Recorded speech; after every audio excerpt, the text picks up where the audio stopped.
कुसुमाग्रजांची कणा ही कविता खरं तर ही फक्त एक कविता नाहीये.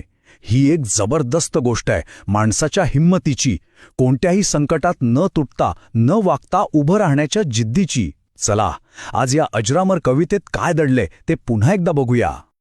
ही बघा, ही आहे ती पूर्ण कविता.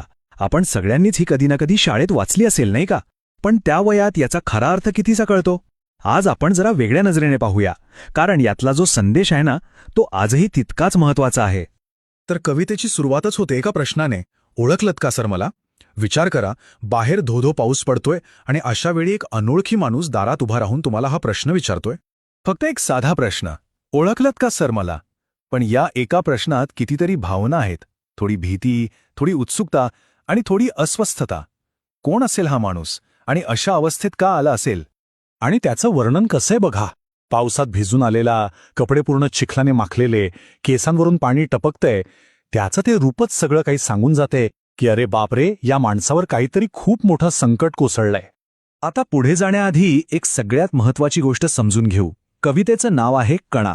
आता कणा म्हणजे फक्त पाठीचा कणा नाही, नाही, अजिबात नाही. इथे कणा म्हणजे आपला स्वाभिमान, आपली हिंमत, जगण्याची उमेद. ती गोष्ट जी मोडली की माणूस खऱ्या अर्थाने संपतो.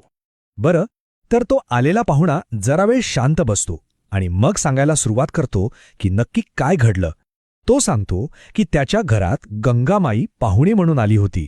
इथे एक गोष्ट लक्षात घ्या, तो पूर आला किंवा पाणी शिरलं असं थेट म्हणत नाही. तो म्हणतो गंगामाई पाहुणी आली, गेली घरात राहून. काय जबरदस्त कल्पना आहे ही. निसर्गाच्या त्या रौद्र रूपाला सुद्धा तो एका पाहुण्याची उपमा देतोय. हेच तर आहे कुसुमाग्रजांच्या लेखणीचं सामर्थ्य. मग तो सांगतो की त्या गंगामाईने घरात अक्षरशः थैमान घातलं. पण त्यातल्या त्यात एक चांगली गोष्ट घडली, त्याची बायको वाचली. पण घराची एक भिंत कोसळली, घरातली चूल विझली. आणि चूल विझली म्हणजे काय? तर जगण्याचं, पोटापाण्याचं साधनच संपलं. आता बघा, सगळं काही गमावलंय, पण तो रडत बसलाय का? नाही. तो म्हणतो प्रसाद म्हणून पापण्यांमध्ये पाणी थोडे ठेवले. म्हणजे त्यानं आपलं दुःख, ते अश्रूसुद्धा देवाचा प्रसाद म्हणून जपून ठेवले आहेत. हे दाखवतं की तो माणूस आतून किती कणखर आहे. आणि इथून कवितेला एक विलक्षण वळण मिळतं. गोष्ट विध्वंसाची नाही तर जिद्दीची सुरू होते. हो, त्याचा संसार मोडला होता, पण एक गोष्ट होती जी अजूनही ताठ होती, जी मोडली नव्हती. तर एक हिशोबच मांडूया की त्याने काय गमावलं आणि त्याच्याकडे काय उरलं. भिंत गेली, चूल गेली, सगळा संसार वाहून गेला. पण एक गोष्ट, फक्त एक गोष्ट शाबूत होती, आणि ती म्हणजे त्याचा कणा, त्याचा स्वाभिमान, त्याची हिंमत. तो तक्रार करत नाहीये, तो हरल्याची भाषा बोलत नाहीये. तो उलट काय म्हणतोय, कारभारणीला घेऊन संगे सर आता लढतो आहे. हे खूप महत्वाचं आहे. तो एकटा लढत नाहीये, त्याची पत्नी, त्याची कारभारीण त्याच्या सोबत आहे. दोघं मिळून पुन्हा उभे राहतायत. आणि ही लढाई फक्त बोलण्यापुरती नाहीये, तो खरंच कामाला लागलाय. पडलेली भिंत पुन्हा बांधतोय, घरातला चिखलगाळ उपसून काढतोय, म्हणजे तो कृतीतून आपलं भविष्य पुन्हा घडवतोय. आता आपण येतोय कवितेच्या कळसाकडे, त्या सर्वात महत्वाच्या आणि हृदयस्पर्शी क्षणाकडे. मूळ प्रश्न तोच आहे की हा माणूस इतक्या पावसात रात्री अपरात्री इथे आलाच का? त्याला नक्की हवं तरी काय होतं? कवींना साहजिकच वाटतं की त्याला पैशांची मदत हवी असेल.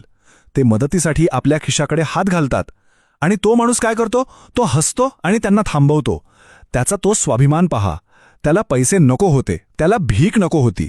आणि मग तो जी बोलतो ना, त्या ऐकून अक्षरशः आपलं काळीज हेलावतं. तो म्हणतो पैसे नको सर, जरा एकटेपणा वाटला. अरे देवा, त्याला पैशांची नाही तर माणसांच्या आधाराची गरज होती. कोणीतरी आपल्यासोबत आहे ह्या एका भावनेची गरज होती. आणि मग तो ती एकच गोष्ट मागतो जी पैशांपेक्षा लाख मोलाची आहे. तो म्हणतो पाठीवरती हात ठेवून नुसते लढ म्हणा. बस, फक्त इतकंच. त्याला फक्त एक आश्वासक थाप हवी होती आणि लढ हा एक शब्द हवा होता.